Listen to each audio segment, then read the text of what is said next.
2 வசனங்களை வாசிப்போம். இன்றைக்கு வாசித்த சங்கீதம் 95ஆம் சங்கீதத்தை திருப்பிக் கொள்வோம். சாம் நம்பர் 95. 95ஆம் சங்கீதம் அதனுடைய 7வது வசனத்தை நாம் எல்லாரும் இணைந்து வாசிக்க போகிறோம். சாம் நம்பர் 25 verse 7. ஒருவேளை உங்கள் பக்கத்திலே ஆங்கிலம் மட்டும் தெரிந்தவர்கள், தமிழ் புரியாதவர்கள் இருந்தால் நீங்கள் கூட கொஞ்சம் ஹெல்ப் பண்ணுங்கள். அவங்களுக்கு முழுவதும் ஆங்கிலத்திலே செய்திகளை கொடுப்பதும் பெரிய சிரமம். இந்த வார்த்தை அப்படி தான் ஒரு வாய்ப்பு கிடச்சிது. தெலுங்கில், தமிழில், இங்கிலீஷில். தெலுங்கு தெரியாது, ஆனால் விசுவாசி தம்பி ஒருத்தட்ட பாயிண்ட் எழுதி கொடுத்து இங்கிலீஷில் எழுதி கொடுத்து சாட் ஜிபிட்டியில் போட்டு அப்படியே தெலுங்கில் எடுத்து பாயிண்ட்டு பேசினேன். சில நேரத்தில் அப்படி மாட்டிக்கிறோம். இங்கிலீஷ்லேயும் பேசணும், தமிழ்லேயும் பேசணும், தெலுங்குலேயும் பேசணும். சரி, தேவன் உங்களை ஆசீர்வதிப்பார். நம்மோடு கர்த்தர் பேசுவார். நம்ம எல்லோரும் இணைந்து வாசிப்போம். சங்கீதம் 95:7. அவர் நம்முடைய தேவன், நாம் அவர் மேய்ச்சலின் ஆடுகளும் அவர் கைக்குள்ளான ஆடுகளுமாமே. கைகளுக்குள்ளான ஆடுகளுமாமே. The sheep of his hands. சங்கீதம் 103ஆம் வசனத்தையும் கவனிப்போம். சாம் நம்பர் 100 verse 3. 100ஆம் சங்கீதம் அதனுடைய 3ஆம் வசனத்தை நாம் இணைந்து வாசிக்கலாம். கர்த்தரே தேவன் என்று அறியுங்கள், நாம் அல்ல, அவரே நம்மை உண்டாக்கினார், நாம் அவர் ஜனங்களும் அவர் மேய்ச்சலின் ஆடுகளுமாயிருக்கிறோம். We are the sheep of his pasture. நாம் அவர் ஜனங்கள், மேய்ச்சலுக்குண்டான ஆடுகளாயிருக்கிறோம். இதனால் நாம் தியானிக்க போகிற செய்தி என்னவென்றால், எப்படிப்பட்ட ஆடுகள் நாம், எப்படிப்பட்ட ஆடுகள். நீங்கள் எழுதுறவங்க எப்படி எழுதிக்கலாம் அப்படின்னா, நான் எப்படிப்பட்ட ஆடு. இன்னும் நம்ம எப்படி தியானிக்க போகிறோம்னா, எப்படிப்பட்ட ஆடாக இருக்கணும். வேதத்திலே ஆடுகளை குறித்து, ஆட்டை குறித்து ஏராளமான வசனங்கள், சம்பவங்கள், அனுபவங்கள் போடப்பட்டிருக்கிறது. அதிலே 4 காரியத்தை நாம் இன்றைக்கு கற்றுக்கொள்ள போகிறோம். 4 things we are going to learn. எப்படிப்பட்ட ஆடாய் இருக்க வேண்டும், அதுதான் செய்தி. What kind of sheep are you? What kind of sheep are you? எப்படிப்பட்ட ஆடுகள். சங்கீதம் 23 தாவீது சொல்றாரு, கர்த்தர் என் மேய்ப்பராய் இருக்கிறார். The Lord is my shepherd. என் மேய்ப்பர் என்று சொல்றார். அப்படின்னா என்ன அர்த்தம்னா, நான் ஆடு அப்படின்னு அர்த்தம். தாவீது இதை சொல்லும்போது, என் மெய்ப்பர்னு சொல்லும்போது அவர் தன்னை எப்படி அடையாளப்படுத்துகிறார் என்றால், நான் ஆடு, நான் ஆடு.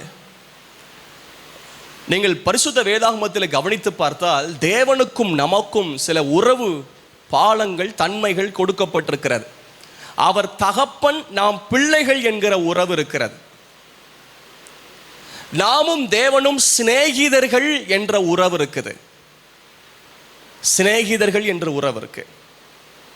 அடுத்தது கவனித்தால், அவர் திராட்சை தோட்டக்காரர், திராட்சை தோட்டத்தின் எஜமானன், நாம் திராட்சை செடி. அடுத்தது எப்படிப்பட்ட அனுபவம் என்றால், சகோதர அனுபவங்கள். இவனும் ஆபிரகாமின் குமாரனா இருக்கிறானே என்று சகோவை பார்த்து சொல்லும் போது, ஆபிரகாமின் குமாரன் இயேசு கிறிஸ்து ஆதியாம் 1ஆம் அதிகாரத்தில் பார்க்கிறோம், சகோதர உறவை ஏற்படுத்துகிறார். அது மட்டுமல்ல, அவர் எஜமானன், நாம் வேலைக்காரர்கள், ஊழியக்காரர்கள் என்ற உறவு இருக்கு. அவர் எஜமானன், நாம் வேலைக்காரர்கள் என்ற உறவு இருக்கு. அதுக்கப்புறம் ஒன்று இருக்கு, அவர் மணவாளன், நாம் மணவாட்டி. மணவாளன் மணவாட்டி என்கிற உறவு இருக்கு. சபைக்கும் தேவனுக்கும் அப்படிப்பட்ட உறவு இருக்கு. அதில் இன்னொன்று என்ன அப்படின்னா, அவர் மேய்ப்பர், நாம் ஆடுகள் என்ற உறவு. அவர் மேய்ப்பர், நாம் ஆடுகள் என்ற உறவு. தொடர்ந்து பரிசுத்த ஆவியானவர் நம்மோடு பேசுவாராக. நாம் அவர் ஜனங்களும் அவர் மேய்ச்சலின் ஆடுகளுமாய் இருக்கிறோம் என்று சங்கீதம் 103 பார்க்கிறோம். சங்கீதம் 95:7 கவனிக்கிறோம், அவர் கைக்குள்ளான ஆடுகளுமாமே. யார்? நாம் அவர் கைக்குள்ளான ஆடுகள். அப்போ நம்மை ஆட்டுக்கு ஒப்பிட்டு கவனிக்கணும். அப்படிதான் நம்மை பார்க்கிறார். வேதத்தில் கூட அப்படி ஆவிக்குரிய அர்த்தத்தை கொடுக்கப்பட்டிருக்கிறது. நாம் ஆடுகள், நாம் ஆடுகள். இயேசு கிறிஸ்து கவனித்தால் மத்தேயு 9:36 கவனிகள். மத்தேயு 9:36. கொஞ்சம் மெதுவாய் பேசுவதினால் அசந்து தூங்கி விடாதிருங்கள். மத்தேயு 9:36. அவர் திரளான ஜனங்களை கண்ட பொழுது அவர்கள் மேய்ப்பன் இல்லாத ஆடுகளைப் போல தோய்ந்து போனவர்களும் சிதறப்பட்டவர்களுமாய் இருந்தபடியால் அவர்கள் மேல் மனதுருகி. ஜனங்களை பார்த்த அவருடைய எண்ணம் மேய்ப்பன் இல்லாத ஆடுகளைப் போல. Matthew 9:33. மத்தேயு 9:36. மேய்ப்பன் இல்லாத ஆடுகள்.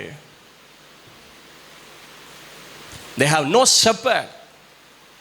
மெய்ப்பன் இல்லாத ஆடுகள் இருப்பதை கண்டு மனதுருக்கம் உண்டாய் போச்சு. ஜனங்களை மெய்ப்பன் இல்லாத ஒரு ஆடு மாதிரி பார்த்தார். அதற்காகத்தான் தன்னையே மெய்ப்பனாக ஒப்பு கொடுத்தார். ஏன் தன்னையே மெய்ப்பனாக ஒப்பு கொடுத்தார் என்கிறதையும் உங்களுக்கு கற்றுக் கொடுக்க விரும்புகிறேன். இயேசு தன்னையே மெய்ப்பனாக அடையாளப்படுத்தி மெய்ப்பன் என்கிற ஸ்தானத்துக்கு இறங்கி வந்தார். அந்த ராஜாதி ராஜா மெய்ப்பன் என்கிற ஸ்தானத்துக்கு தன்னை இறக்கினார்.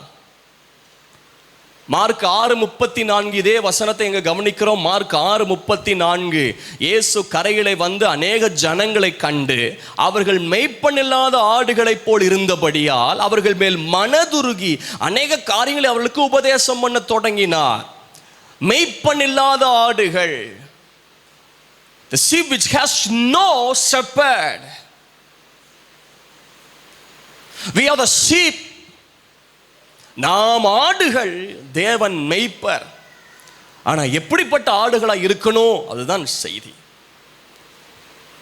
எப்படிப்பட்ட ஆடுகள்? இந்த 4 குறிப்புகளை கவனித்த பின்பதாக நான் அப்படிப்பட்ட ஆடா இருக்கிறேனா என்பதையும் சற்று யோசித்து கவனிப்போம். 1 பேதுரு 2:25 பொதுவான நிருபத்திலே பேதுரு மூலமாக ஆவியானவர் எழுதுகிறார். 1 பேதுரு 1 Peter chapter 2:25. 1 பேதுரு 2:25. சிதறுண்ட ஆடுகளைப் போல் இருந்தீர்கள், சிதறுண்ட ஆடுகளைப் போல் இருந்தீர்கள். இப்பொழுதோ உங்கள் ஆத்துமாக்களுக்கு மெய்ப்பரும் கண்காணிமானவரிடத்தில் திருப்பப்பட்டிருக்கிறீர்கள். சிதறுண்ட ஆடுகளைப் போல் நாம் இருந்தோம். இப்பொழுது ஆத்துமாவுக்கு மெய்ப்பரும் கண்காணிமான இடத்துல போய் நாம் ஒப்பு கொடுக்கப்பட்டிருக்கிறோம். ஆண்டவருடைய நாமத்துக்கு மகிமை உண்டாவதாக. நாம் ஆடுகள் என்பதற்கு சில வசனங்களை கவனிக்கும்படி அன்போடு கேட்கிறேன். சங்கீதம் 74:1 பாருங்கள். சங்கீதம் 74 சங்கீதம் 1 Psalm number 74:1. Psalm number 74:1. தேவனே, நீர் எங்களை என்றென்றைக்கும் ஏன் தள்ளிவிடுகிறீர்? உமது மேய்ச்சலின் ஆடுகள் மேல் உமது கோபம் ஏன் புகைகிறது? மேய்ச்சலின் ஆடுகள் மேல். ஜனங்களை மேய்ச்சலின் ஆடுகளுக்கு ஒப்பிட்டு வேதத்தில் கவனிக்கிறோம். எசேக்கியேலின் புஸ்தகம் 34 31. எசேக்கியேல் 34:31. எசேக்கியேல் 34:31. என் மந்தையும் என் மேய்ச்சலின் ஆடுகளுமாகிய நீங்கள் மனுஷர். என் மந்தை மேய்ச்சலின் ஆடுகளுமாய் இருக்கிற நீங்கள் மனுஷர். மனிதரை மேய்ச்சலுக்குள் மந்தைக்குள் இருக்கிற ஆட்டுக்கு ஒப்பிட்டு போடப்படுகிறது.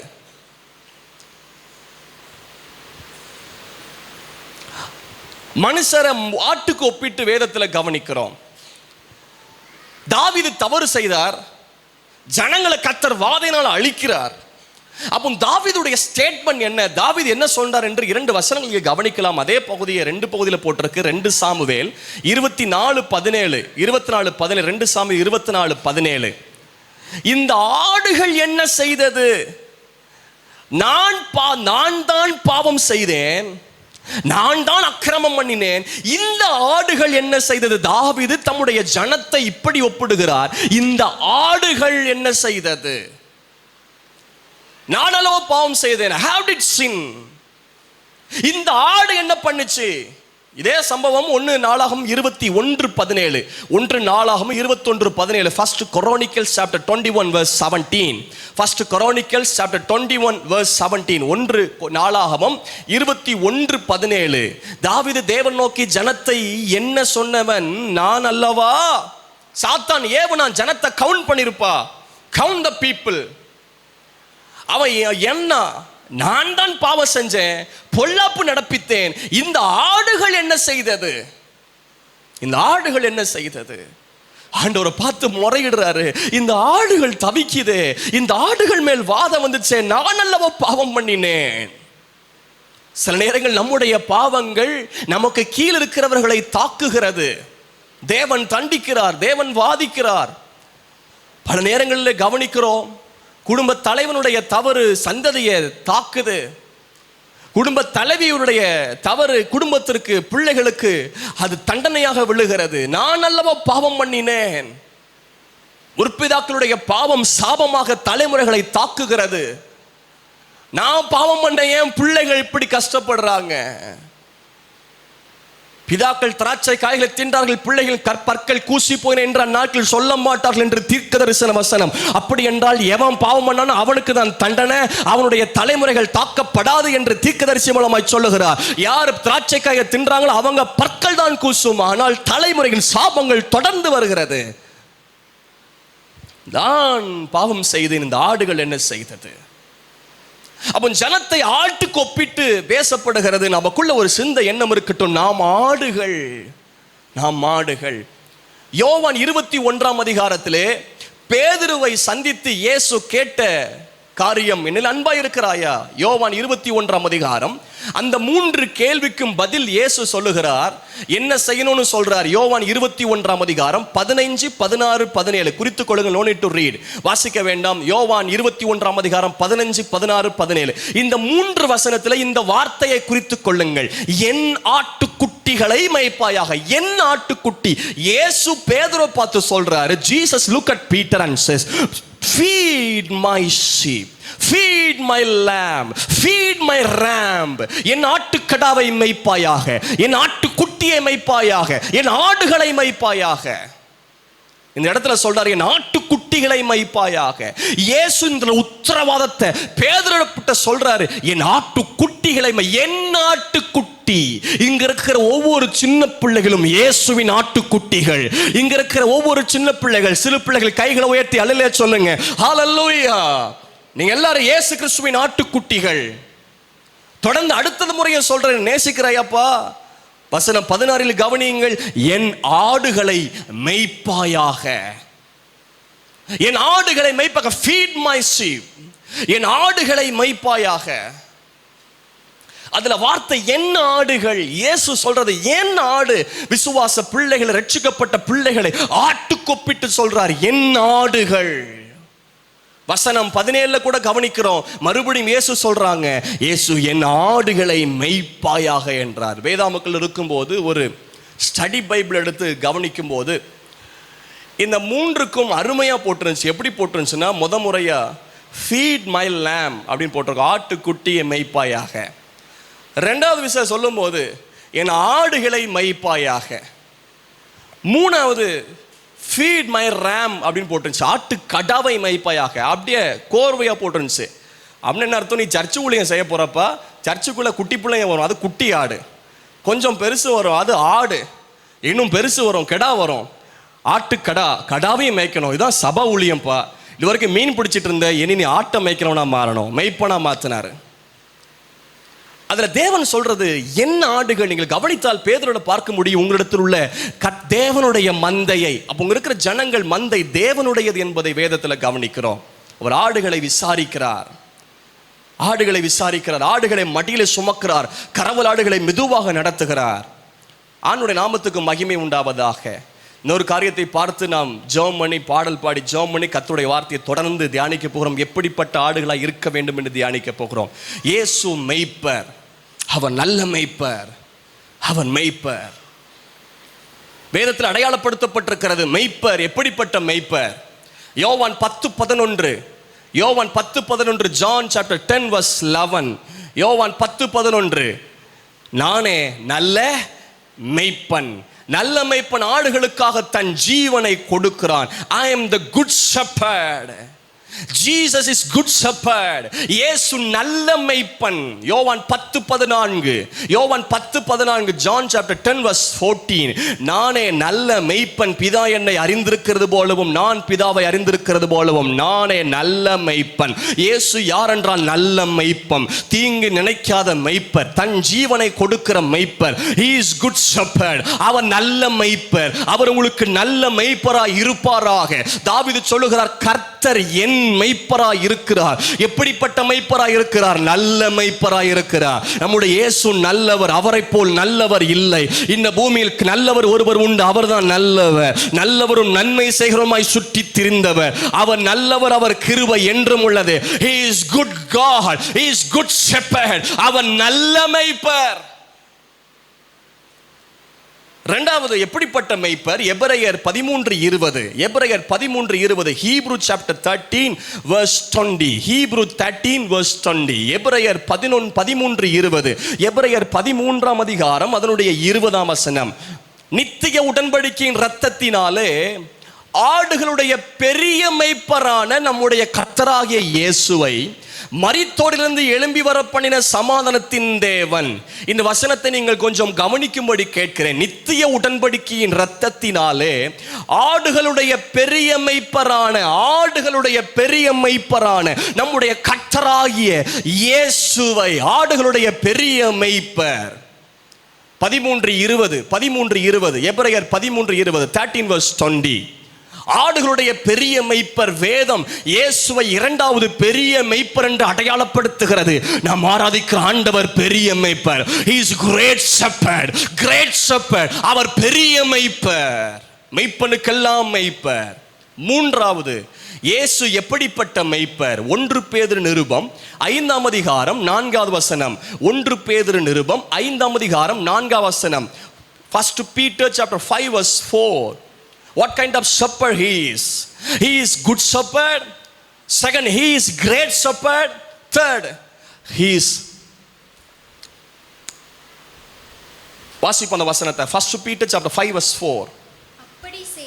அப்படி செய்தால் பிரதான மேய்ப்பர் வெளிப்படும் போது மகிமை உள்ள வாடாத கிரீடத்தை பெறுவீர்கள். பிரதான மேய்ப்பர், chief shepherd. He is chief shepherd. அவர் பிரதான மேய்ப்பர், பிரதான மேய்ப்பர்.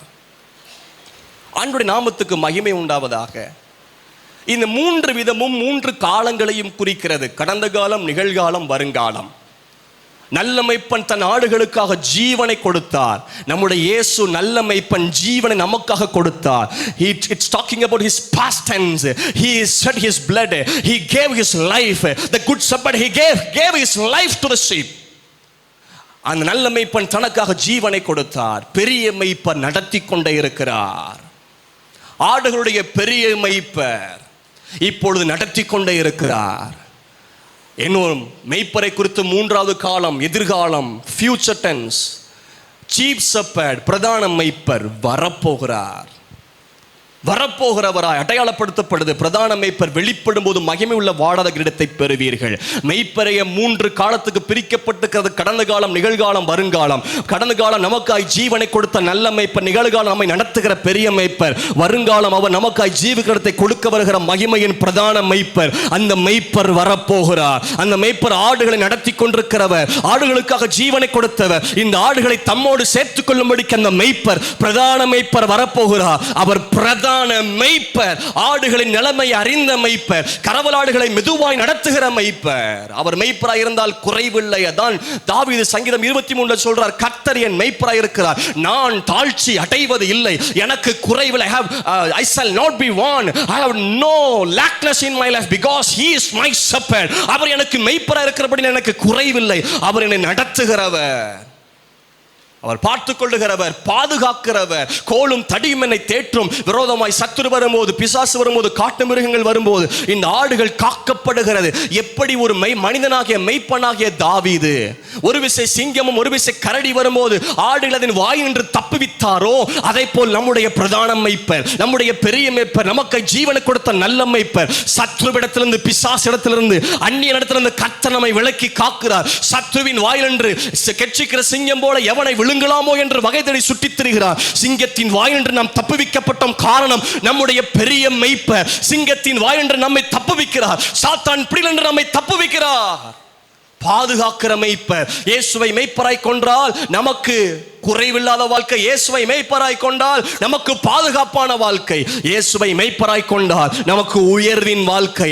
என் தலையை எண்ணெயால் அபிஷேகம் பண்ணுகிறவர், பாத்திரம் நிரம்பி வழிகிறது. ஜீவனுள் நாளெல்லாம் நன்மையும் கிருபையும் என்னை தொடரும். அவரை மெய்ப்பராய் கொண்டால் எனக்கு உயர்வின் வாழ்க்கை இருக்கிறது. ஹல்லேலூயா, ஹல்லேலூயா. கர்த்தர் நம்முடைய மெய்ப்பராய் இருக்கிறார். ஆண்டவருடைய நாமத்துக்கு மகிமை உண்டாகட்டும். அவர் எப்படிப்பட்ட மேய்ப்பர்? எசேக்கியேல் 34:11. எசேக்கியேல் 34:11 கர்த்தராகிய ஆண்டவர் சொல்லுகிறது. எசேக்கியேல் சாப்டர் 34:11 கர்த்தராகிய ஆண்டவர் சொல்லுகிறது என்னவென்றால், இதோ நானே என் ஆடுகளை விசாரித்து அவைகளை தேடி பார்ப்பேன். ஆடுகளை விசாரிக்கிற மேய்ப்பர், ஆராதிக்கிற ஆண்டவர், அவர் உங்களை விசாரிக்கிறவர் ஆனபடியால் உங்கள் கவலை எல்லாம் அவர் மேல் வைத்து விடுங்கள். அவர் விசாரிக்கிறவர். He is a God who cares us. The shepherd which we follow, he cares us. அவர் நம்மை கேர் பண்றாரு, விசாரிக்கிறவர். ரெண்டாவது, அவர் எப்படிப்பட்ட மேய்ப்பர்? ஏசாயா 40:11 அதில் 3 காரியம் பார்க்குறோம். ஏசாயா 40:11. ஏசாயா சாப்டர் 40:11 மெய்ப்பனை போல தமது மந்தையை மெய்ப்பார். மெய்ப்பனை போல மெய்க்கிறவர், நம்மை மெய்க்கிறவர். ஆட்டுக்குட்டிகளை தமது புயத்தினால் சேர்த்து தமது மடியிலே சுமந்து சுமக்கிற மெய்ப்பர். ஆடுகளை, ஆட்டுக்குட்டிகளை சுமக்கிற மெய்ப்பன் போல இரட்சகராக இயேசு கிறிஸ்து நம்மை சுமக்கிறவர். நானே இதுவரைக்கும் சுமந்து வந்தேன். ஒரு காட்சி ஒருவர் கவனிக்கிறார் தரிசனத்தில். அவரும் தேவனும் நடந்து வந்துட்டு இருக்கிறாங்க. நல்ல சமமான வெளியில் நடந்து வந்துட்டு, 2 பேரும், ஆண்டவரும் இவரும் நடந்து வந்துட்டு இருக்காங்க. அதுக்கப்புறம் தீ, தண்ணீர், முள்ளுள்ள இடங்கள், அப்புறம் சமமான வெளி. இதில் கவனிக்கும் போது சமமான வெளியில் 2 பேருடைய கால் தடம் பதிர்ந்திருக்கிறத பார்க்குற. 2 பேருடைய கால் தடம் பதிஞ்சிருக்குது. நடந்து வந்தபோது அந்த அடிச்சுவடு படிஞ்சிருக்கு. இவர் அடுத்தது கவனிக்கிறாரு. கொஞ்ச நேரம் கழிச்சு கால் தடம் தெரியல, ஒருத்தருடைய கால் தடம் தெரியல. 2 பேர் நடந்து போகிற காட்சியை பார்க்குறார். ஆனால் ஒருத்தருடைய கால் தடம் தெரியல. ரொம்ப பிரச்சனை உள்ள பகுதி, முள்ளுள்ள இடம், அக்கினி, சோதனை இடங்களிலே ஒருத்தருடைய கால் தடம் மட்டும் இருக்கு. அது என்னன்னு கவனித்தா, சமமான வெளியில் என் கூட நடந்து வருகிறார், பிரச்சனையின் நேரத்தில் என்னை சுமந்து வர்றார், அவருடைய கால் தடம் மட்டும் அங்கே பதிஞ்சிருக்கு. நம்மை சுமந்து வந்தார். இஸ்ரவேல் ஜனனுடைய பாதரட்சை தேஞ்சு போகலை, வஸ்திரம் பழமையாகலை. அது என்ன அர்த்தம் என்றால், ஆண்டவர் நம்மை சுமந்து வந்தார். எப்படி கூட்டை களைத்து குஞ்சுகள் மேலே அசைவாடி அந்த கழுகு மேலேருந்து விட்டுரும், திரும்ப கீழே வந்து சுமந்து போகிறது போல அவர் சுமந்து வந்தார். இஸ்ரவேல் ஜனங்களை அவர் சுமந்து வந்தார். மெய்ப்பன் யார் தெரியுமா? ஆடுகளை சுமக்கிறவர். கால் நடக்க முடியலன்னா தூக்கி போட்டு, குட்டி ஆடலாம் அப்படி தோளில் போட்டு தூக்கி சுமப்பார். நம்மை சுமக்கிற ஒரு மெய்ப்பர், ஒருவேளை வேதனைப்படலாம், நொறுங்கி போகலாம், ஐயோ தாங்க முடியாத அகோரங்கள் வழியாக போகலாம். ஆனால் மெய்ப்பர் நம்முடைய நிலைமையை அறிந்து நம்மை சுமக்கிற மெய்ப்பர், விசாரிக்கிற மெய்ப்பர். ஆடுகள் நிலையை நன்றாய் அறிந்து என்று சொல்லும் போது அவர் ஆடுகளை எப்படி அறிந்திருக்கிறார்? பெயர் சொல்லி அவர் அழைக்கிறாராம். பெயர் சொல்லி அழைக்கத்தக்க அளவிற்கு அவர் ஆடுகள் மேல் கரிசனை உள்ளவர். ஆராதிக்கிற ஆண்டு நம்மை சுமந்து வந்தவர். உபாகம் 1:31 கவனிக்கிறோம். உபாகமம் 1:31, ஒரு மனிதன் தன் பிள்ளையை சுமந்து கொண்டு போவது போல நீங்கள் இவ்விடத்திற்கு வருகிற வரைக்கும் நடந்து வந்த வழிகள் எல்லாவற்றிலையும் உங்கள் தேவனாய் கர்த்தர் உங்களை சுமந்து கொண்டு வந்ததை கண்டீர்களே. சுமந்து கொண்டு வந்தார். ஆண்டவர் இஸ்ரவேல் ஜனங்களை சுமந்து கொண்டு வந்ததாக வேதம் சொல்லுகிறது. ஆண்டவர் நம்மை சுமக்கிற மேய்ப்பர். He is a shepherd who carries us. நம்மை சுமக்கிறவர். அப்புறம் கவனிக்கிறோம், கரவலாடுகளை மெதுவாய் நடத்துகிறவர். கரவலாடுகளின் நிலைமையை அறிந்து புரிந்து ஒரு அண்டர்ஸ்டாண்டிங் உள்ள மேய்ப்பர், புரிந்து கொள்ளுகிற மேய்ப்பர். நாம் நிலைமையை புரிந்து கொள்ளாதவர்கள் இருக்கலாம், நம் பலவீனத்தை புரிந்து கொள்ளாதவர்கள் இருக்கலாம். இன்னும் சொல்ல போனால் கூட உங்களுக்கு மேல் இருக்கிற போதகர் என்கிற மெய்ப்பர் என்கிற நிலைமையில் வைக்கிற பாஸ்டர் கூட உங்கள் நிலைமையை புரிந்து கொள்ள முடியாது. எங்களையும் ஒரு மெய்ப்பராக உங்களுக்கு மேல் கண்காணியாக வைத்திருக்கிறார். எங்களுடைய பெயரும் மெய்ப்பர். ஆனால் உங்களுடைய நிலைமையெல்லாம் எங்களுக்கு புரியாது. ஏழை மெய்ப்பர், ஆசாரியன், ஆனால் அழுதுட்டு இருக்கிறாங்க, உதட அசையுது. ஆனால் இவர் நினச்சது குடிகாரி, மதுபானம் வந்து உட்கார்ந்துருக்க. யாரு? ஏழை மெய்ப்பர், ஆசாரி நினச்சது. ஆனால் இருதயத்தை அறிகிற புரிகிற ஒரு மெய்ப்பர் நம்முடைய ஆண்டவர். யாருக்கும் நம்முடைய இருதயம் தெரியாது. நம்முடைய உட்கருத்து இருதயம் ஆழமாக இருக்குது. மனுஷருக்குள் இருப்பதை அவர் அறிந்திருக்கிறபடினால் ஒருவரும் அவருக்கு சொல்லிக் கொடுக்க வேண்டிய அவசியம் இல்லை. உங்களுக்கு கண்காணியாக இருக்கிறவர்கள், உங்களுடைய நண்பர்கள், உங்களுடைய பெற்றோர், உங்களுடைய உறவினர்கள், உங்களுக்கு மேல் இருக்கிற உங்கள் பெற்றோர் கூட உங்கள் நிலைமையை புரிந்து கொள்ளாதிருக்கலாம். உங்கள் கணவன் உங்கள் நிலைமையை புரிந்து கொள்ளாதிருக்கலாம். மனைவி உங்கள் நிலைமையை புரிந்து கொள்ளாமல் நடக்கலாம். ஆனால் நம்மை புரிந்து கொள்ளுகிற ஒரு தெய்வம், கரவலாடுகளை மெதுவாய் நடத்துகிறவர். எந்த நிலைமை என்ற சிச்சுவேஷனை புரிந்து நடத்துகிற ஒரு மெய்ப்பன் தான் நாம் ஆராதிக்கிற மெய்ப்பர். அந்த மெய்ப்பரை மகிமைப்படுத்த போகிறோம். கர்த்தர் நல்லவர், அவர் கிருபை என்றும் உள்ளது. லே ரபா காதாரா. சில நிமிடங்கள் எழுந்து நிற்போம். ரோ காபா காதா ரபா காதா. எனது தலைவன் இயேசுராஜன் மார்பில் சாய்ந்து இந்த பாடலை பாடி அப்படி மெய்ப்பரை உயர்த்தி மகிமைப்படுத்திட்டு தொடர்ந்து எப்படிப்பட்ட ஆடுகளாக இருக்கணும்னு 4 காரியத்தை பார்த்துட்டு ஜெபம் பண்ணுவோம். லோ ரபகதனா. நல்ல மேய்ப்பன் குரலை கேட்பேன், நாளும் பின் தொடர்வேன். நல்ல மேய்ப்பன் குரலை கேட்பேன், நாளும் பின் தொடர்வேன். தோளில் அமர்ந்து கவலை மறந்து, தோளில் அமர்ந்து கவலை மறந்து தொடர்ந்து பயணம் செய்வேன், தொடர்ந்து பயணம் செய்வேன். எனது தலைவன் இயேசுராஜன் மார்பில் சாய்ந்து சாய்ந்து சேர்ந்து பாடுவோம். மகிழ்ந்து மகிழ்ந்து இருப்பேன். எனது தலைவன் இயேசுராஜன் மார்பில் சாய்ந்து சாய்ந்து மகிழ்ந்து மகிழ்ந்து இருப்பேன். பசும்புல் மேய்ச்சல் அமர்ந்த தண்ணீர் அழைத்து செல்பவரே. பசும்புல் அமர்ந்த தண்ணீர் அழைத்து செல்பவரே. ஆத்துமாவை தினமும் தேற்றி, ஆத்துமாவை தினமும் தேற்றி அணைத்து கொள்பவரே, அணைத்து கொள்பவரே. எனது தலைவன் இயேசுராஜன் மார்பில் சாய்ந்து சாய்ந்து மகிழ்ந்து மகிழ்ந்திடுப்பேன். எனது தலைவன் இயேசுராஜன் மார்பில் சாய்ந்து சாய்ந்து மகிழ்ந்து நல்ல மேய்ப்பன் குரலை கேட்பேன் என்று பாடுவோம். நல்ல மேய்ப்பன் குரலை கேட்பேன், நாளும் பின் தொடர்வேன். நல்ல மேய்ப்பன் குரலை கேட்பேன், நாளும் பின் தொடர்வேன். தோளில் அமர்ந்து கவலை மறந்து, தோளில் அமர்ந்து கவலை மறந்து செய்வே, தொடர்ந்து பயணம் செய்வே.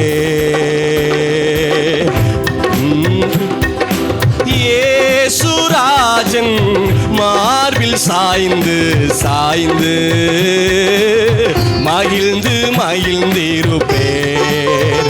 எனது தலைவன் இயேசுராஜன் மார்பில் சலதரப என்மை பர இயேசு இருக்கின்ற போது மகிழ்ந்திருப்பே.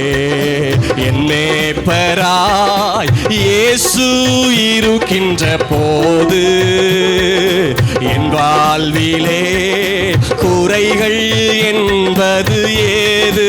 பாடும் என் மேய்ப்பராய் இயேசு இருக்கின்ற போது என் வாழ்விலே குறைகள் என் மறுபடி பாடுவோம். என் மேய்ப்பராய் இயேசு இருக்கிற போது, என் மேய்ப்பராய் இயேசு இருக்கின்ற போது என் வாழ்விலே குறைகள் என்பது என்னை அவர் பசும்புல், என்னை அவர் பசும்புல் பூமியிலே என் நேரமும் நடத்திடும் போதினிலே என்னை அவர் பசும்புல் பூமியிலே என் நேரமும் நடத்திடும் போதினிலே என்னை இன்பமாக என்றும் இன்பம், ஆஹா என்றும் இன்பம், ஆஹா என்றென்றும் இன்பம் அல்லவா, என்றும் இன்பம், ஆஹா என்றும் இன்பம், ஆஹா என்றென்றும் இன்பம் அல்லவா. என் மேய்ப்பராய் இயேசு இருக்கின்ற போது என் வாழ்விலே குறைகள் என்பது ஏது? என் மேய்ப்பராய் ரெடபலக தரபல சந்தலபலகதனா என் வாழ்விலே குறைகள் என்பது ஏது? நல்ல மேய்ப்பரே, பிரதான மெய்ப்பரே, ஜீவனை கொடுத்த நல்ல மெய்ப்பரே, நடத்தி கொண்டிருக்கிற பெரிய மெய்ப்பரே, வரப்போகிற பிரதான மெய்ப்பரே, O chief shepherd, great shepherd, good shepherd, we glorify you, we magnify you. ஓரா பல தர பலகதனான் தர பலபா. நல்ல மெய்ப்பன் சிலுவையை சுமந்தார். பெரிய மெய்ப்பனா கோளும் தடியை வச்சு பாதுகாத்து நடத்துறாரு. வரப்போகிற மெய்ப்பரா, பிரதான மெய்ப்பரா, கிரீடத்தோட வரப்போகிறாரு. கிராஸ், க்ரூக் அண்ட் கிரவுன், அவர் வரப்போறாரு. பிரதான மெய்ப்பரா, அந்த மெய்ப்பரை உயர்த்தும். நல்மேய்ப்பரை நம்பிக்கையே. அப்படி கண்களை மூடி கைகளை உயர்த்தி எப்படி தாவீது மெய்ப்பரை புகழ்ந்து பாடுறாரு. இந்த நேரத்தில் நாம் அந்த மெய்ப்பரை உயர்த்தி மகிமையின் நம்பிக்கையே மாறிடாது. நல்மேய்ப்பரே நம்பிக்கையே, நானும் முந்தன் ஆட்டுக்குட்டி. நல்மேய்ப்பரே நம்பிக்கையே, நானும் முந்தன் ஆட்டுக்குட்டி. உம்மைத்தானே பின்தொடர்வே, உம் தோளில் தான் இருப்பே. உம்மைத்தான் அர்ப்பணிப்போட பாடும். பின்தொடர்வே, உம் தோளில் தான் இருப்பேன். பள்ளத்தாக்கில் நடந்தாலும் பயமில்லை, பாதிப்பில்லை. பள்ளத்தாக்கில் நடந்தாலும் பயமில்லை, பாதி. உம் குரலோ கேட்கிறது, உம் குரலோ கேட்குதையா. உள்ள மகிமை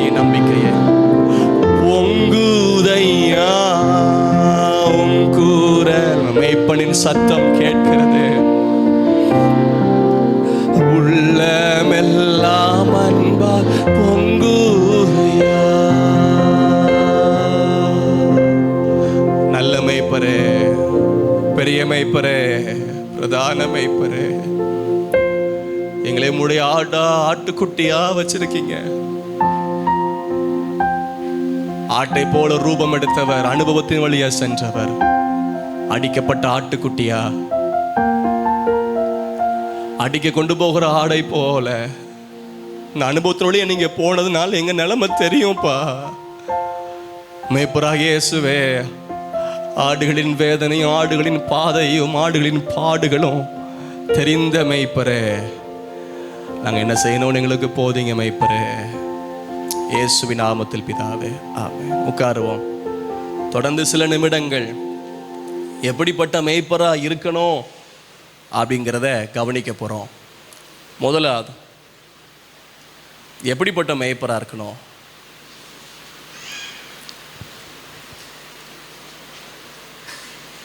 மேய்ச்சலுக்குள் இருக்கிற ஆடுகளாய் இருக்கணும். மேய்ச்சலுக்குள் இருக்கிற ஆடுகளாய் இருக்கணும். நோட் பண்ணிக்கொள்ளுங்கள், எப்படிப்பட்ட ஆடுகளாய் இருக்கணும்? மேய்ச்சலுக்குள் இருக்கிற ஆடுகளாய் இருக்க வேண்டும். They must be sheep in the pastures. மேய்ச்சலுக்குள் இருக்கிற ஆடுகள்.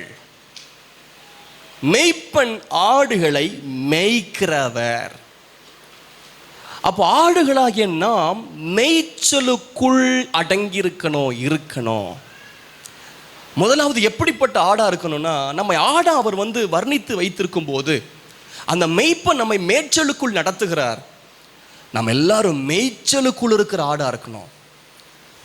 மேய்ச்சல் என்பது எதை காண்பிக்கிறது என்றால், சங்கீதம் 23:2 நமக்கு நன்றாக தெரிந்த வசனம். Psalm number 23:2. சங்கீதம் 23:2, அவர் என்னை புல்லுள்ள இடங்களில் மேய்த்து. புல்லுள்ள இடங்களில் மேய்த்து. ஆடுகளை எங்க மேய்க்கிறார்னா புல்லுள்ள இடங்கள்ல மேய்க்கிறார். அப்ப முதலாவது ஆடாகிய நான் மேய்ச்சலுக்குள்ள இருக்கணும். அதுதான் இன்றைக்கு முதலாவது வாசித்த 2 வசனங்களும் நாம் கவனிக்கிறோம். அவன் மேய்ச்சலுக்குள்ளான ஆடுகள்.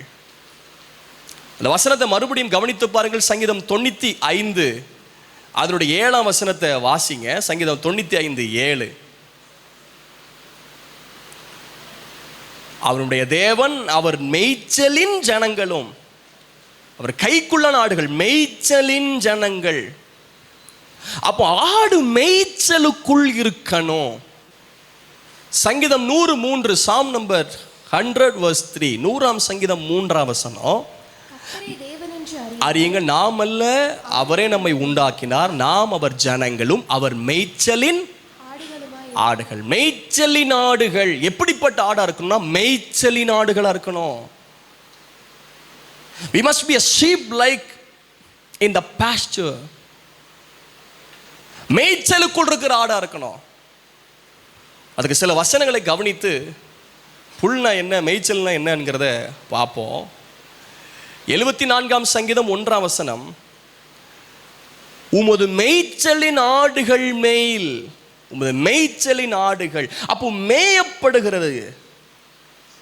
எசேக்கியேல் 34:31 ஏற்கனவே வாசித்த வசனங்கள் தான். எசேக்கியேல் 34:31, என் மந்தையும் என் மேய்ச்சலின் ஆடுகளுமாகிய நீங்கள். மேய்ச்சலின் ஆடுகள், மேய்ச்சலின் ஆடுகள். அடியனுடைய இருதயத்தில் கர்த்தர் கொடுத்த வாக்கியங்களை எழுதி அதை தியானிக்க கிருபை தந்ததில் முதல் பகுதி தான் மேய்ச்சலின் ஆடுகள். ஆடுகளை மேய்க்கிறாரு, புல்லுள்ள இடங்களில் மேய்க்கிறார். சங்கீதம் 65:13 வசனம் பாருங்கள். சங்கீதம் 65:13, Psalm number 65:13.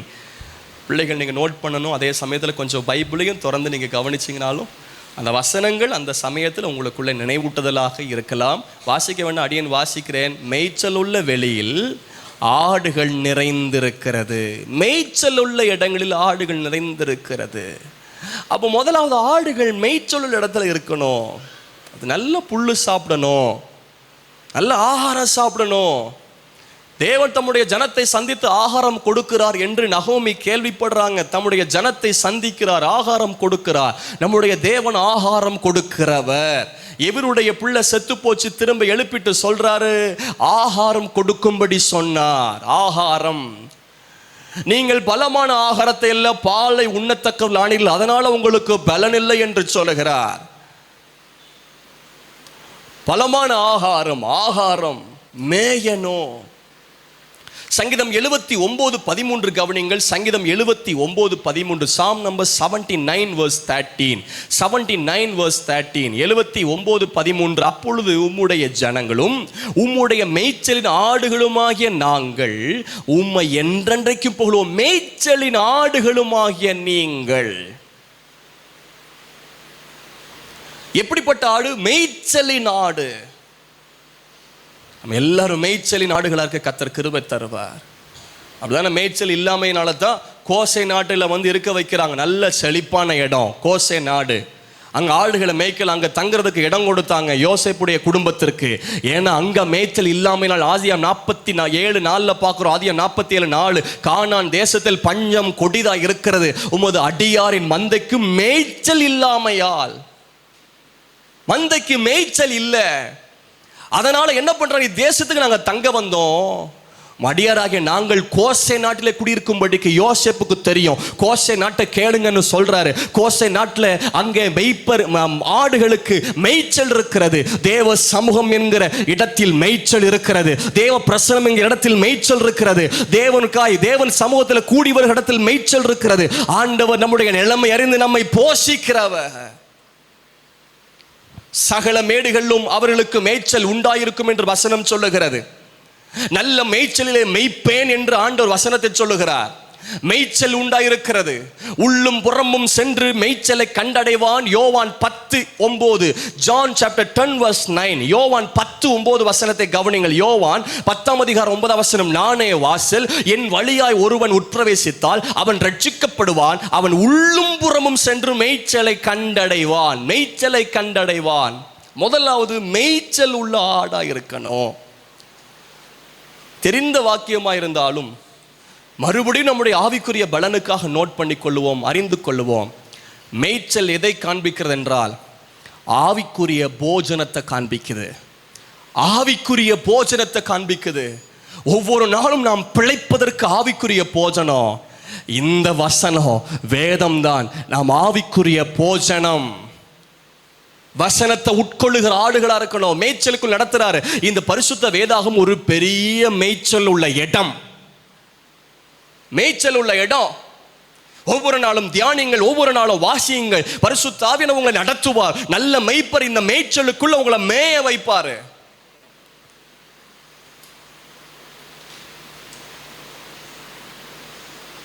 பவர் டவர் கூட்டத்தில் மேயறதை விட பைபிளை மேயுங்க.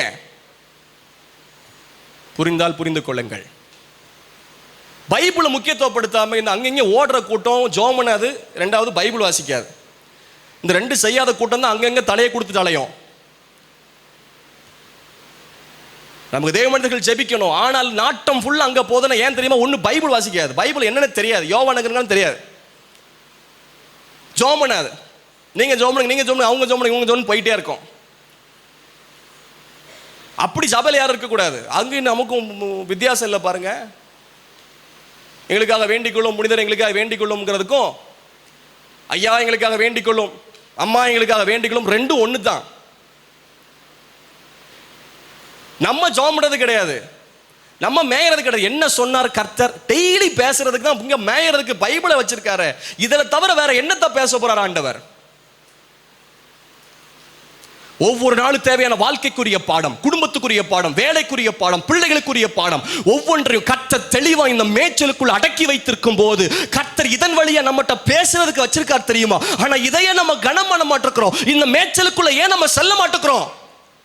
தெளிவா உங்களோடு சொல்ல விரும்புறேன். ஏன் இயேசு மெய்ப்பரா இந்த பூமிக்கு வந்தார்னு சொல்ல விரும்புறேன். காரணம், வேதத்தை புறக்கணித்தவர்களால் தான்.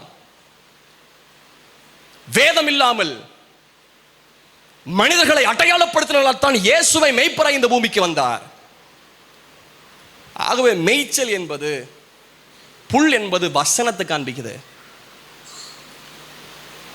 இந்த இடத்துல கர்த்தர் கொண்டு போய் நிறுத்துறாரு. எதுக்கு? மேயறதுக்கு. சில ஆடுகள் மேய முடியல. அது என்ன பண்ணுது? கண்டக்கு வர்ற வழியிலே கண்டக்கட பிளாஸ்டிக், குப்பை, குளம், வால் போஸ்ட்டு எல்லாத்தையும் சாப்பிட்டுட்டு வந்தனால வாட்ஸ்அப்பில், இன்ஸ்டாகிராமில், யூடியூப்பில் எல்லா குப்பை குளத்தையும் இந்த ஆடு சாப்பிட்றோம். ஜங்க் ஃப்ரூட்டாக சாப்பிட்றோம். வசனம் இன்ட்ரெஸ்டே இருக்காது, பிரியமே இருக்காது, திறக்கணும்னு தோணாது, வாசிக்கும் தோணாது. அப்படி யாருக்காவது இருந்தீங்கன்னா புரிஞ்சுக்கணும், கண்டங்கடியதை வச்சு வயிற்றை நிரப்பியிருக்கோம், இருதயத்தை நிரப்பியிருக்கோம்னு அர்த்தம். அதனால தான் பைபிள் திறக்க முடியல, பைபிள் வாசிக்க முடியல, பைபிள் வாசிக்கிற எண்ணம் வரல, மேய்ச்சலுக்குள்ளே வர முடியல. முதலாவது, மேய்ச்சல் என்பது ஆவிக்குரிய போஜனம், வசனம். காலத்தை பார்த்தா போதகராக இருக்க வேண்டிய நீங்கள் அப்படின்னு சொல்றாரு. காலத்தை பார்த்தா நம்ம எல்லாரும் பாஸ்டரா இருந்திருக்கணுமா? எபிரேய நிருபம் 5ஆம் அதிகாரம் அதனுடைய 12ஆம் வசனம் 12ஆம் வசனம் பாருங்க. 12 எபிரேயர் 5:12. காலத்தை பார்த்தால் போதகராக இருக்க வேண்டிய உங்களுக்கு தேவனுடைய வாக்கியங்களின் மூல உபதேசங்களை மறுபடியும் உபதேசிக்க வேண்டியதாக இருக்கிறது. நீங்கள் பலமான ஆகாரத்தை அல்ல பாலை உண்ணத்தக்கவர்களானீர்கள். பால் உண்கிறவன் குழந்தையா இருக்கிறது போல நீதியின் வசனத்தில் பழக்கம் இல்லாதவனா இருக்கிறான். நம்ம பால்லையே போயிட்டு இருக்க கூடாது, நீதியின் வசனத்துக்கு வரணும். அது மேய்ச்சல தான் கிடைக்கும். சுவிசேஷ கூட்டத்துக்கு போனீங்கன்னா பால் தான் கிடைக்கும், ஆசீர்வாத கூட்டத்துக்கு போனால் பால் தான் கிடைக்கும். ஆனால் மேய்ச்சலாகிய சபைக்குள்ள வந்தா தான் ஆகாரம் கிடைக்கும். பால் குடியை நிறுத்திடுறோம். அதுக்கப்புறம் ஒரு 10 வருஷம் சேர்த்து பாலையாக குடிச்சிட்டுறா, பாட்டில் தரேன்டா, ஸ்கூல் போகும்போதும் பாலையை குடினா வளர மாட்டான், பலப்பட மாட்டான். அதே மாதிரி தான் விசுவாசியும். பாலையே நாடிட்டு இருந்தோம்னா வளர முடியாது, பலப்பட முடியாது. நீதியின் வசனத்தில் பழக்கப்படணும். கடிந்து கொள்ளப்படுகிற வசன உபதேசத்தில் இன்னும் பழக்கப்படணும். 14ஆம் வசனம், பலமான ஆகாரமானது நன்மை தீமை இன்னதென்று பயிற்சியினால் பகுத்தறியத்தக்கதாக முயற்சி செய்கிறது. ஏன் முயற்சி? பகுத்தறிகிற காரியம் வரலன்னா வேதம் தெரியாது, வசனம் தெரியாது. ஆகவே மேய்ச்சல் என்பது வசனத்தை தியானம் பண்றது, ஆவிக்குரிய செய்திகளை கேட்பது, வேதத்தை வாசிப்பது. இந்த அனுபவங்கள் ஆவிக்குரிய போஜனம் தேவை. மேய்ச்சலுக்குள் இருக்கிற ஆடுகளா இருக்கணும். ரெண்டாவது, எப்படிப்பட்ட ஆடா இருக்கணும்? நோட் பண்ணி கொள்ளுங்கள். மந்தைக்குள் இருக்கும் ஆடுகளாக இருக்க வேண்டும். மந்தைக்குள் இருக்கும் ஆடுகளாக இருக்க வேண்டும். அது இப்படி கூட நோட் பண்ணிக்கோங்க, மந்தையில் அடங்கிய ஆடா இருக்க வேண்டும். மந்தை என்பதையும் ஆண்டவர் இயேசு சொல்லியிருக்கிறாங்க. வேதத்தில் பல இடங்களில் மந்தையை குறித்து பதிவு செய்யப்பட்டிருக்கிறது. நான் நேரத்தை கருதி சுருக்கி கொள்ளுகிறேன். சங்கீதம் 77:20, சங்கீதம் 77:20, Psalm number 77 verse 20. உமது ஜனங்களை ஒரு ஆட்டு மந்தையை போல் வழி நடத்தின. மந்தை, ஆட்டு மந்தையை போல. சங்கீதம் 78:52, வனாந்தரத்திலே மந்தையை போல் கூட்டிக் கொண்டு போய், மந்தைய மாதிரி கூட்டு கொண்டு போறாரு.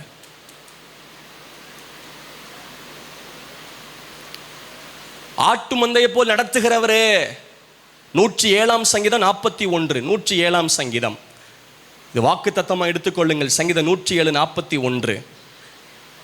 எளியவனையோ சிறுமை நின்று எடுத்து உயர்ந்த அடைக்கலத்தில் வைத்து அவன் வம்சங்களை மந்தைய போலாக்குவார். மந்தை,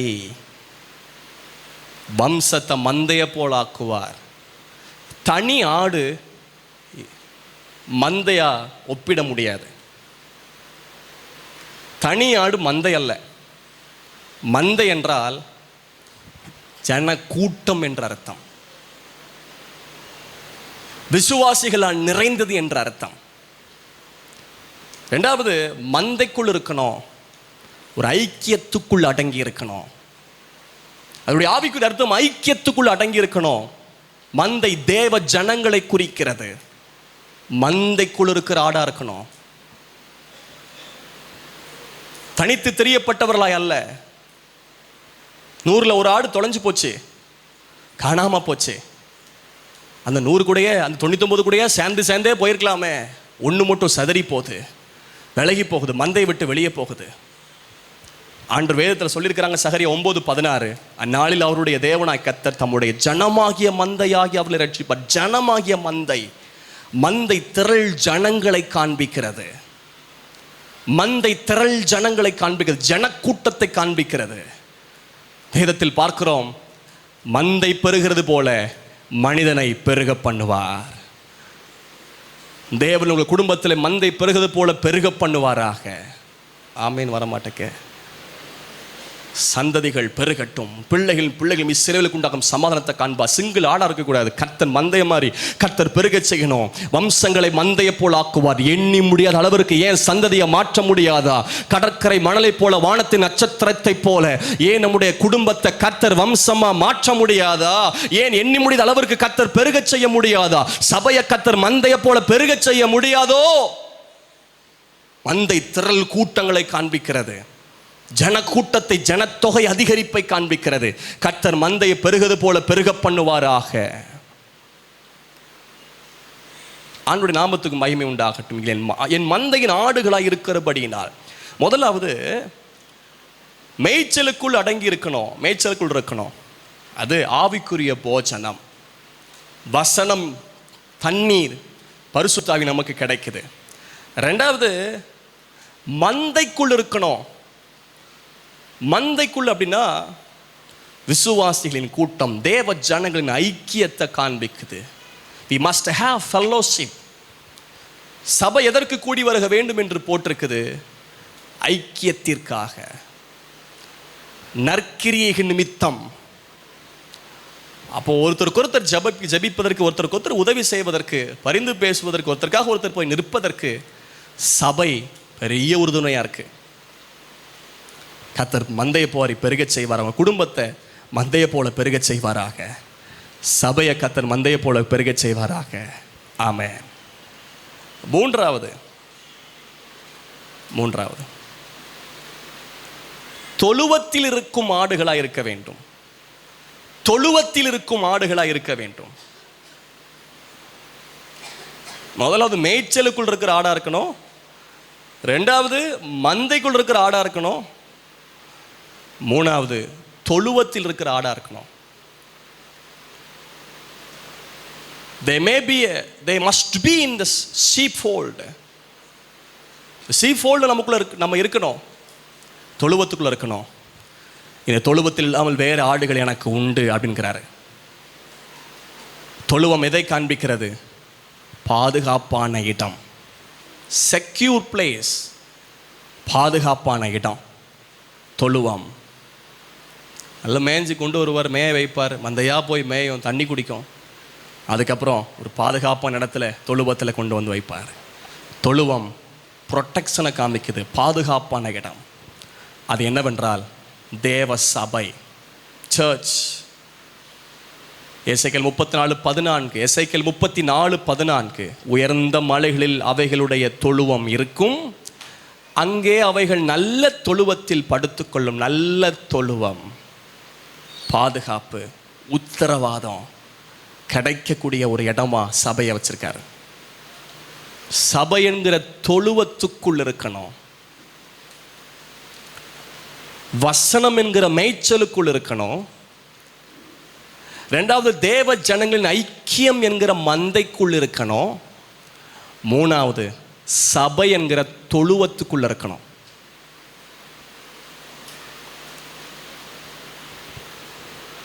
மேய்ப்பு இல்லாத மந்தை சிதறடிக்கப்படும். மேய்ச்சல் இல்லாத மந்தை பலவீனப்படும். மேய்ச்சல் இல்லைன்னா ஆடுகள் பலவீனப்படும். தொழுவம் இல்லாத மந்தை ஆபத்தில் சிக்கும். தொழுவம் இல்லாத மந்தை ஆபத்தில் சிக்கும். மிருகத்துக்கு இரையாகும், கள்ளனுக்கு இரையாகும்.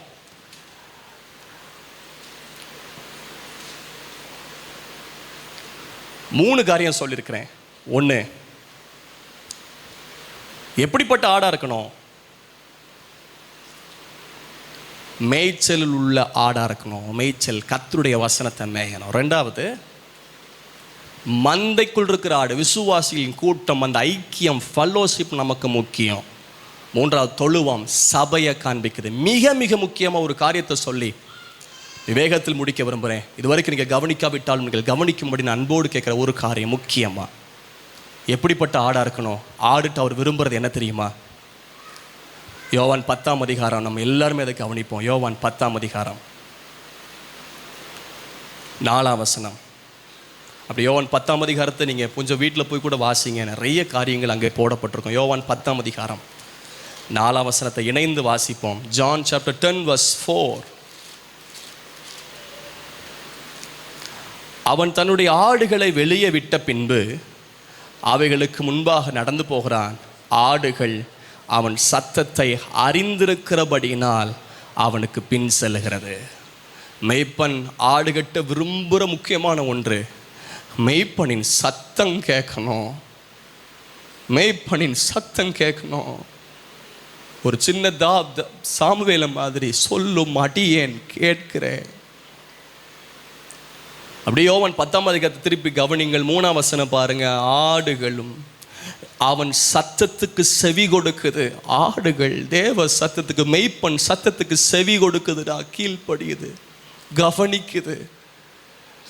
ஆடுகள் தேவ சத்தத்துக்கு, மெய்ப்பன் சத்தத்துக்கு செவி கொடுக்கணும். இரண்டாவது 4ஆம் வசனத்தில் ஆடுகள் அவன் சத்தத்தை அறிந்திருக்கிறபடியினால், we must know shepherd voice.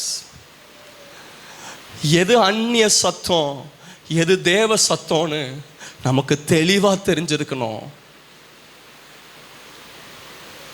தேவையில்லாத அந்நிய காரியங்கள், அந்நிய போதனைகள், தவறான உபதேசங்களை தேவ சத்தம் என்று எடுத்துக்கொள்ளாதிருங்கள். அடையாளம் கண்டு கொள்ளணும். மேய்ப்பன் சத்தத்தை அடையாளம் கண்டு கொள்ளணும், அறிந்து கொள்ளணும்.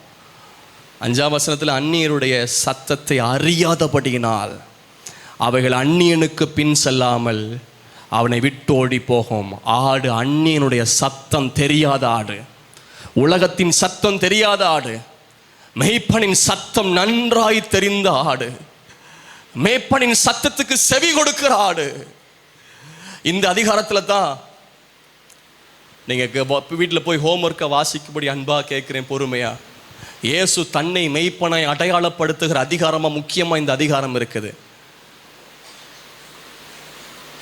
He symbolized himself as a shepherd.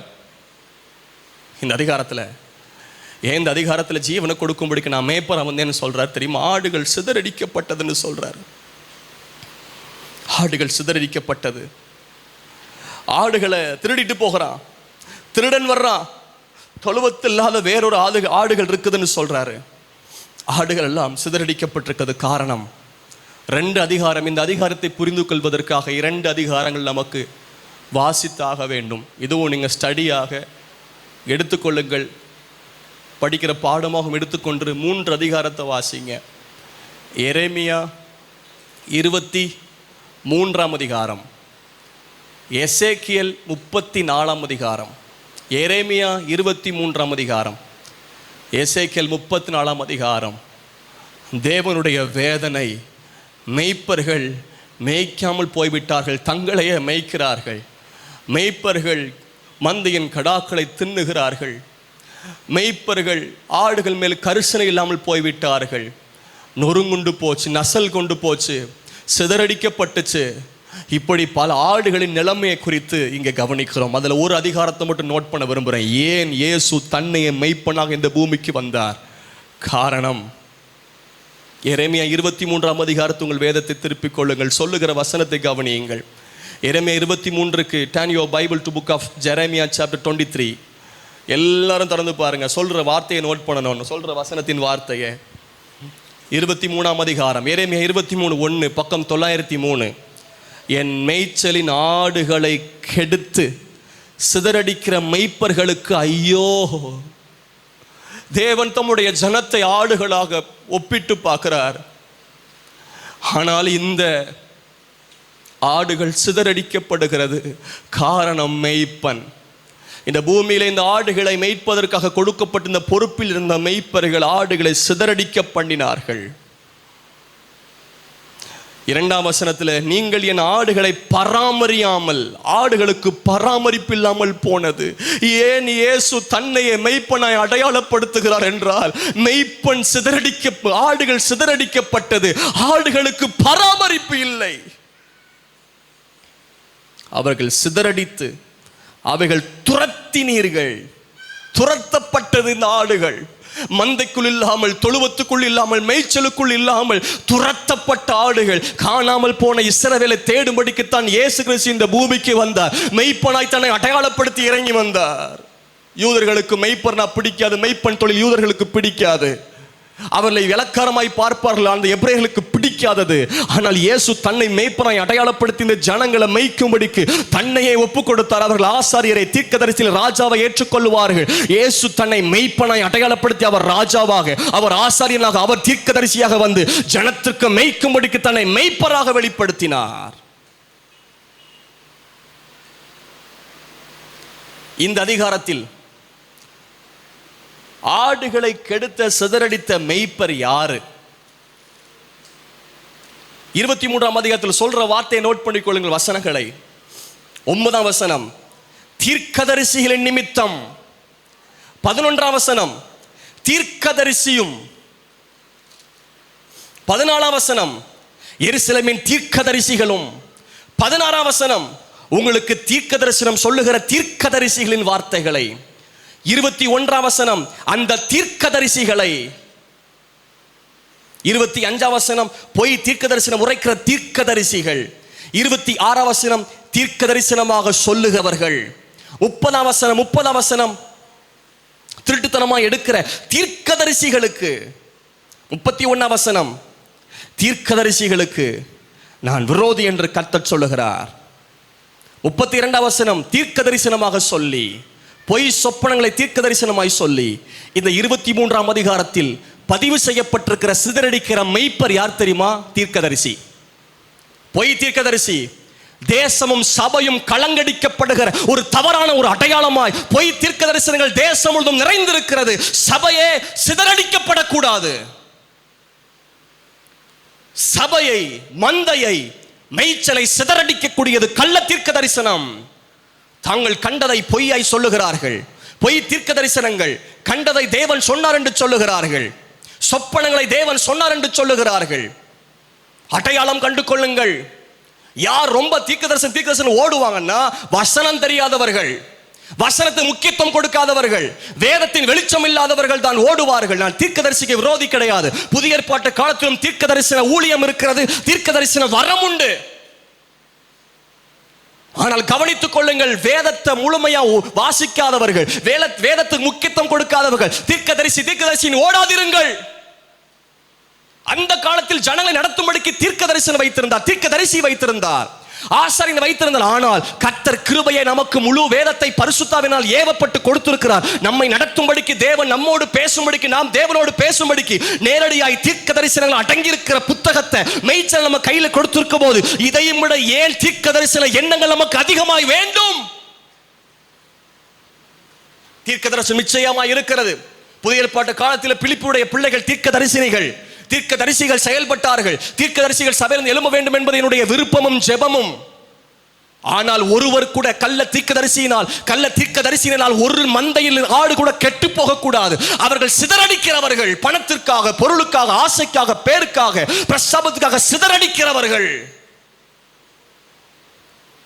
பக்தி வைராக்கியத்திற்கென்றும் பரிசுத்தத்துக்கென்றும் தேர வேண்டும் என்று தீர்க்க தரிசனங்கள். ஆனால் இப்பொழுதெல்லாம் கூத்துக்காக, கும்மாளத்துக்காக, ஆட்டம் பாடுறதுக்காக தீர்க்க தரிசனம். நாலாவதுதான் தேர்தலுக்கு என்று தீர்க்க தரிசனம் என்று போடப்பட்டிருக்கிறது. சபை, இந்த சத்தத்தை கேட்கிற சபையே, இந்த சத்தத்தை நீங்கள் யூடியூப்ல கேட்கலாம். தெளிவாய் உங்களுக்கு சொல்லுகிறேன், சபையை சிதறடிக்கிறது கள்ள தீர்க்கதரிசிகள், தீர்க்க தரிசனங்கள். கண்டதையும் சொப்பனங்களையும் பார்த்ததையும் பொய்யாய் சொல்லுகிற தீர்க்கதரிசி நிமித்தமாய் சபை சிதறடிக்கப்படுகிறது. கள்ள தீர்க்கதரிசியே மனம் திரும்பு.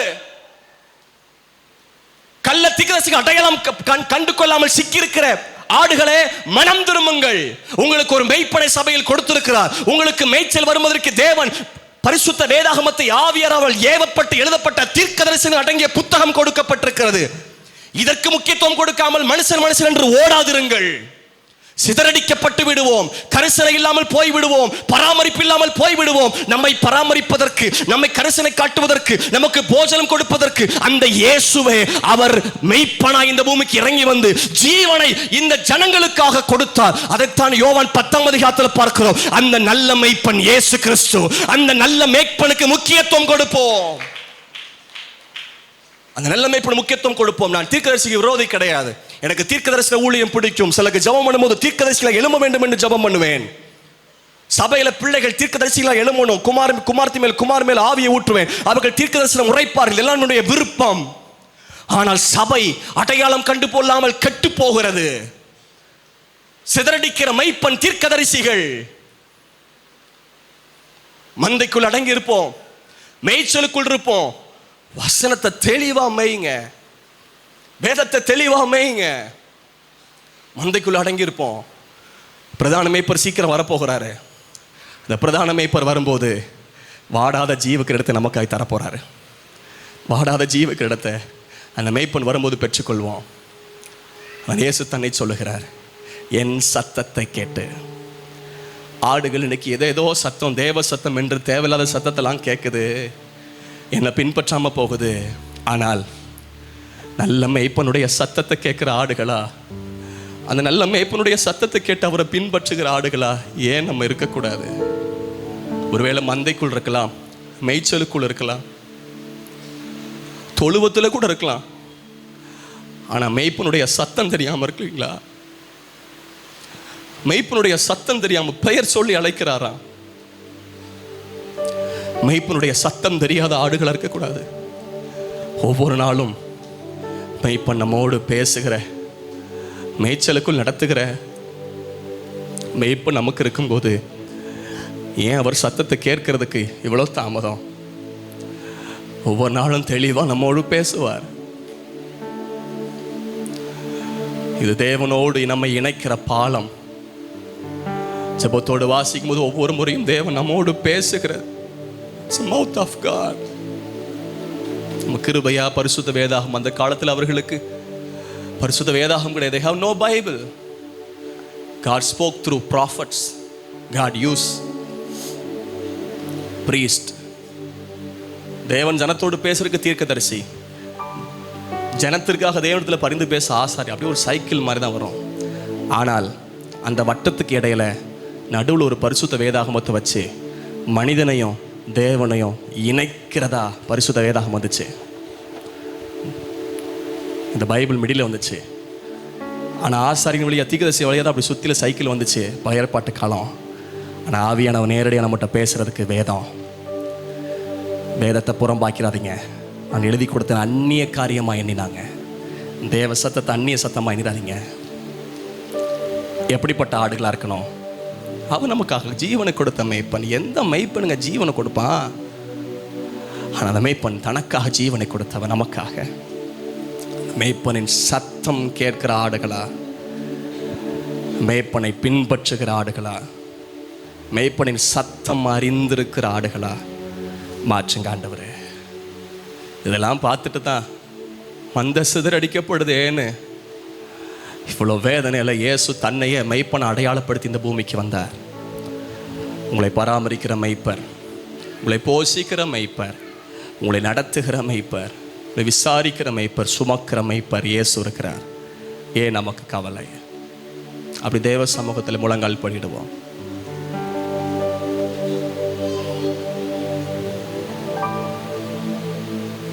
வேதத்தை முக்கியத்துவப்படுத்தாம தீர்க்க தரிசனம் ஓடாதீங்க. தெளிவா வசனத்தை வாசிக்காத அனுபவம் இல்லாம தீர்க்க தரிசனம்னு சொல்லி நம்பி அடையாளம் கண்டு கொள்ளாம போயிடக்கூடாது. அதே சமயத்தை தீர்க்க தரிசனங்களை அற்பமா எண்ணாதீங்க, சோதித்தறீங்கன்னு சொல்றாரு தேவனே. நமக்கு நல்ல மெய்ப்பனா, நான் உங்களுக்கு மெய்ப்பனா இருப்பேன், நல் மேய்ச்சல் நடத்துவேன்.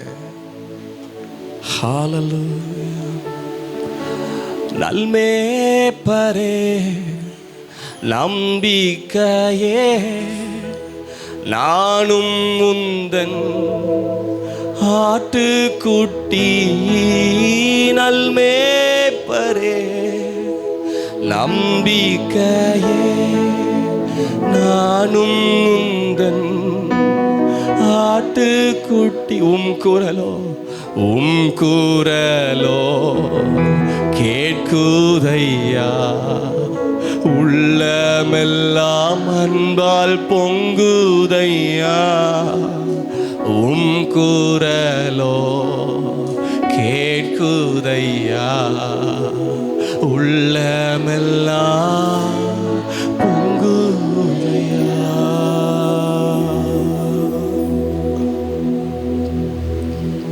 மந்தைக்குள் இருக்கிற தேவ ஐக்கியத்துக்குள்ள இருக்கிற ஆடுகளா என்ன மாற்றுங்க ஆண்டவரே. தொழுவத்தில் பாதுகாப்புக்குள் அடங்கி இருக்கிற ஆடா என்ன மாற்றுங்க ஆண்டவரே. மேய்ச்சல் அடங்கி இருக்கிற ஆடா என்ன மாற்றுங்க ஆண்டவரே. மெய்ப்பனின் சத்தத்தை அடையாளம் கண்டு கொண்டு அறிந்து பின் செல்லுகிற ஆடா என்ன மாற்றுங்க ஆண்டவரே. அந்நிய சத்தத்தை அறிந்து கொள்ளாமல் தேவ சத்தத்தை அடையாளம் கண்டு கொள்ள கிருபத்தாங்க ஆண்டவரே ஒப்பு கொடுப்போம். பிதாவே, இயேசுவின் நாமத்தில் ஜெபிக்கிறோம். சபைக்காக ஜீவனை கொடுத்த மெய்ப்பரே, சபையை கடைசி வரைக்கும் காத்து கொள்ளுகிறவர், சபையை மேய்ப்பதற்காக மேய்ச்சலாகிய வசனங்கள் எங்களுக்காக தந்தவர், திருவசனத்தினால் நடத்தி கொண்டிருக்கிறவர், நாங்கள் சிதறி போகாதபடிக்கு கெட்டு போகாதபடிக்கு பலவிதமான காற்றில் சிக்கி கொள்ளாதபடிக்கு அடையாளம் கண்டு கொண்டு நாங்கள் தெளிவாய் காணப்பட கிருபை தாரும். எல்லாரையும் ஆசீர்வதிங்க. கிருபை கூட இருக்கட்டும், தேவ தயவு கூட இருக்கட்டும். ஆண்டவர் இந்த வார்த்தை நிகழ்வுகளை பொறுப்படுத்திக் கொள்ளுங்க. பலவீனப்பட்டவங்களை சுகமாக்குங்க. வராதவங்க தொடர்ந்து வர வாரத்தில் வந்து தேவனை மகிமைப்படுத்த கிருபை தாரும். முடிந்து நடக்கிற பைபிள் ஸ்டடியை பொறுப்படுத்திக் கொள்ளுங்க. எங்களுக்கு பிரயோஜனமாக இருக்கட்டும். தேவ தயவு ஒவ்வொருவரையும் நடத்தட்டும். கள்ள தீர்க்க தரிசனங்கள் கள்ள தீர்க்க தரிசிகள் அடையாளம் கண்டு கொண்டு வெளிப்பாயிருக்க தேசத்துக்கும் சபைக்கும் கிருபை தாரும். இயேசுவின் நாமத்தில் பிதாவே, ஆமென், ஆமென். ஆத்துமாவே கர்த்தரை ஸ்தோத்திரி, முழுலமே பரிசுத்த நாமத்தை ஸ்தோத்திரி. என் ஆத்துமாவே கர்த்தரை ஸ்தோத்திரி, கர்த்தர் செய்த சகல உபகாரங்களையும் மறவாதே. ஆமென். நம்முடைய கர்த்தராகிய இயேசு கிறிஸ்துவின் கிருபை, பிதாவாகிய அன்பும், பரிசுத்த ஆவியானவருடைய ஆளுகை நடத்துதலும், சிநேகமும் கர்த்தருடைய வருகை பரியந்தம் என்றென்றைக்கு நம் அனைவரோடு கூட இருப்பாராக. ஆமென். அல்லேலூயா, ஹல்லேலூயா.